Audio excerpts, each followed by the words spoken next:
Love Life's cast of characters has grown immensely since its debut in 2010. What started out as 9 went to 18, then 27 plus 3 more, and then some others. I've got the rest. There's so many now. Muse, Aqua, Nijigasaki, Leela, the musical, Hasunosora. Just take a look at this all-star screenshot and you'll see what I mean. Love Life has grown bigger than probably anyone expected, and it's created a cast full of life. Each one is someone's favorite, and that's honestly one of the best parts about the series. While some characters are archetypes of others, it doesn't change the fact that they all have their own unique traits that separate them in the larger picture. You could compare Cosmin and Nico because they're both gremlins, but they have slight alterations with their personality and backstory that make them unique characters. I think of Fire Emblem when I think of archetypes, or characters that have the same traits over different generations/games. Every Fire Emblem game has a Cain/Abel, but they're all unique in their own ways.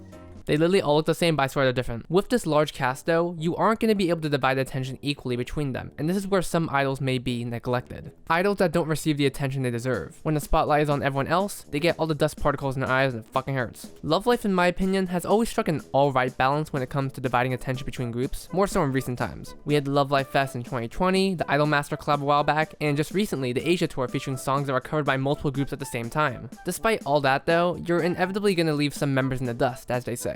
And some have definitely been done dirtier than others. I'd even go as far as to say it started back when Muse booted up. Throughout my journey of researching Love Life's history from multiple videos, I never realized just how many popularity polls were around back then.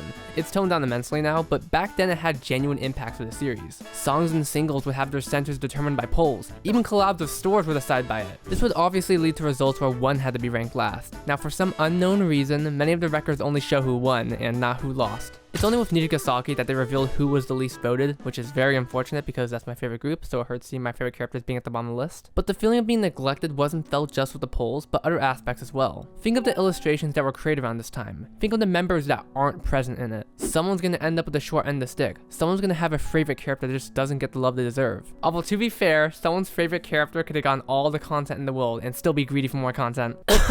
Oh god, it sucks totally being sick. I'd argue that this topic of neglect really grew stronger once the anime started premiering, and what I'm gonna say applies to the entire series. Once the anime drops, the entire ballgame for which character is the most popular shifts permanently. The anime is what people are gonna remember the most about a series. Are people gonna remember All-Stars in their version of Nijigasaki? Yeah. Are more people gonna remember the anime version of Nijigasaki? Yes, no doubt. Anime is just easier to get into, just click and watch, and so whatever's in those shows is what's gonna stick with the viewers the most. It's similar to comic book movies. The common people, like my parents, don't read comic books, so when they watch the movies, those versions are gonna be the ones they think about. So if a character is portrayed in a certain way, then most people are going to remember them that way, and that can lead to disastrous results if the portrayal in question is not accurate in the slightest. The same applies here. Shioriko in All-Stars, a strict authority figure that stands firm and does things for the best interest of the school and classmates. In the anime, wait, what did she do again? I would also talk about Lonzu, but I'm saving her for later. What I'm essentially trying to get at is that the anime will determine who will be the most popular and who won't be in a lot of ways. And let me elaborate on this because the script was written at like 3 AM. Within an anime season, there's some characters you expect to get a ton of focus on, such as the main character. Hanaka obviously gets a ton of focus, Chika gets a lot of focus, you could argue both Yu and Aimu get a ton of focus, and Kanon especially. Throughout the series though, some characters will have focus episodes, some characters will have moments that the fandom will not let go, and some characters will have nothing. The typical Love Life anime series has only around 24 episodes plus maybe a movie, and while it has been slowly increasing as time goes by, it doesn't mean that the increased runtime just allows every character to get the spotlight. Some characters are allowed to have themselves grow along with the story in such a smooth way that when the focus is on them, it doesn't feel forced in any way. And some sadly don't have that luxury. Some characters can be in the entirety of a series and not receive a single focus episode on them, leaving their fans to be like, no guys, listen, she's really cool. But because of that decision, a majority of fans who only watch the anime are probably gonna be like, wow, that character got no attention. Why should I care about them? The character in question could have so much official art and content made for them, but if they don't get that attention in the one aspect that most people are looking at, then most people will ignore them. This is actually something I have no complaints for Hasunosora. It's genuinely the one series where each of the characters are relevant and no one gets the short end of the stick. It genuinely surprised me because I'm so used to characters getting their moment and then just being there in the background. Because of the long form storytelling of Hasunosora, it allows for moments to breathe, and this in turn allows the characters to be explored at every corner. It just doubly shocks me because All Stars also had this long form storytelling, and no offense, but Hasunosora clears it so hard. Characters that are introduced at the start of the series still get explored even as the cast gets bigger, and surprisingly it doesn't feel forced in the slightest. I was surprised at how many characters character elements there were at the start and how it slowly grew until the spotlight was on them for a focus episode. It's like every character has the Aimu growth, where it's present throughout the entire series. It's also why I'm scared as fuck when Hasunosora eventually gets an anime, because I do not think they can adapt Hasunosora faithfully in an anime adaptation. All the nuance and especially the natural growth of the characters being stripped away is something that would actually hurt my soul. And the last thing I need is one of my favorite characters being neglected because of the anime structure. Suzuri, you will not be dishonored. You'd think in a mobile game that features stories for all the characters wouldn't have them be neglected in any way, but you'd be surprisingly wrong. I'm never gonna let the staff over at Love Live forget how dirty they call them for all-star description. It is actually so vile. Now, you may have realized that I haven't directly stated any characters, and there's a good reason for that. You could make a good argument for any character you feel that was neglected and it would make sense. Maybe they were neglected in official art, official merchandise, the anime or whatnot, and it makes sense. Although I have one exception to this rule, and this goes for anyone in the comment section. If any one of you states that Muse has been neglected, I want everyone watching to dogpile on the person who says that. Muse had their time. They're still loved by everyone. Literally everyone on TikTok only knows Muse. This shit is getting annoying. It has been almost 10 years. It's okay, guys. They're still getting sets and collabs. Yeah, I'm being evil this year. If anyone comments Muse or Aqua or any of those members, it's over. Kill them on sight. Anyway, I had a list of the most neglected Love Live characters I was gonna focus on for this video. But then something happened. Something unexpected. I have a criteria for determining who would be in this video. What's their plot significance? How much attention has been given to them? I have to take into account all timelines. Some characters are neglected in the anime while they aren't in the games, and I had to really think of the perspective of those who were fans around this time. I had a list of characters who definitely weren't going to be in this video, but never did I expect to land the character that we'd be talking about today.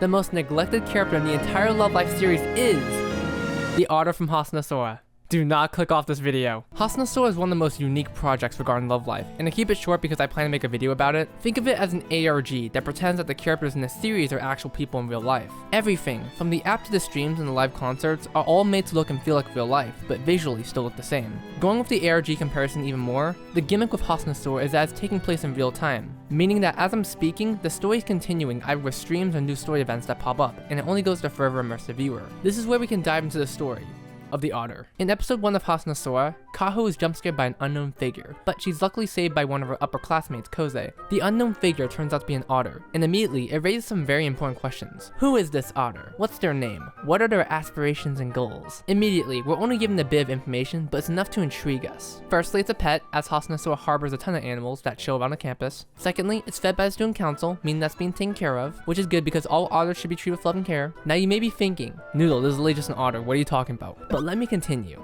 This otter is the sole reason for Kaho and Koze interacting, which would eventually lead to Kaho joining the school idol club and setting up all the events of the stories. Without the otter, Hasunosora would not exist. This otter is the biggest domino effect in the entire series, so they have the most importance when it comes to the story. Now, if they were just a one-off character, then whatever. I wouldn't be as upset even though otters are amazing, but this otter keeps reappearing in such a way that they should just be a member of the school idol club. And since the otter doesn't have an official name, I'm gonna name her Yukashi, or Yuka for short. She's refined, charming, and adorable. In episode 17, Ruina reads a manga which has the otter in it, and the title of the manga is Kawaso-kun. Now I searched it up, and it literally just means sea otter, so unless this otter is named fucking Otter, I'm calling her Yuka. Anyway, Yuka's design is very different from other otters.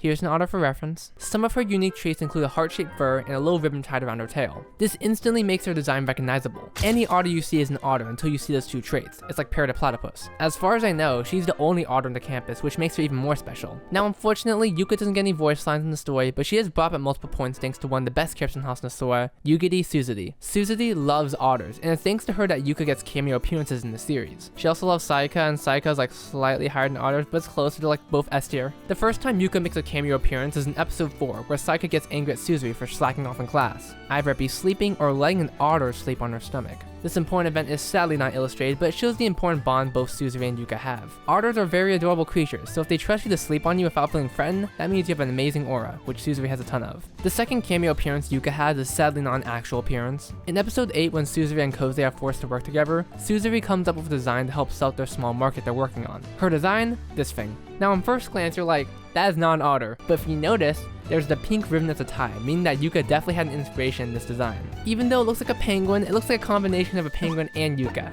I'm grasping for breadcrumbs here. But that's it, along with the episode 17 cameo. The otter that's the reason this entire series starts gets only those references and nothing else. She doesn't appear anywhere else in the story, not even a mention, and I'm currently almost finished watching the 104th term, so if Yuka doesn't even get a mention in the 105th term, Hasunosora is over! Remember all those praises I gave Hasunosora, how they gave attention to every character, even the side characters? Well, I take back everything! If you can't even give attention to the reason your series exists, then you have failed as a series! Luckily, Yuka hasn't been neglected in terms of art. Her most famous appearances are with Suzuri and Sayaka, where she looks the most adorable. Look how comfortable she looks with Suzuri and how she surprises Sayaka in this one. Also, notice how she appears with both Suzuri and Sayaka, the two characters in love. Also, Yugiri, Sayaka, Yuka. I'm a genius, I know. Also, Yuka makes this random appearance in Miroka Park's art. She's just chilling, staring at us. It's like she knows we're watching. Look at that goofy smile, she's adorable. The most tragic thing is that Hasunosora is already one of the least popular projects over here in the West. So if I search up Hasunosora otter, I'm barely getting anything. Oh, here's my tweet. It's just so disappointing seeing this beautiful otter be neglected in the series. Imagine if Yuka pulled up while the idols danced and helped train with them. Imagine if we got an illustration of Sachi, the student council president, feeding her. Missed opportunity. This is the reason Love Life has failed. It has failed to advertise the one thing that could have saved the series. The otter. But being real for a second, if any of you are new to this channel, I love otters, and I've expressed that thoroughly multiple times. So seeing an actual otter appear in Love Life and have some sort of presence instantly made me attached to this series. Also, having one of my favorite characters like otters as well is very awesome, and I'm glad we got some otter rap in the series. The best thing Hasunosora could do is bring more attention to Yuka the otter.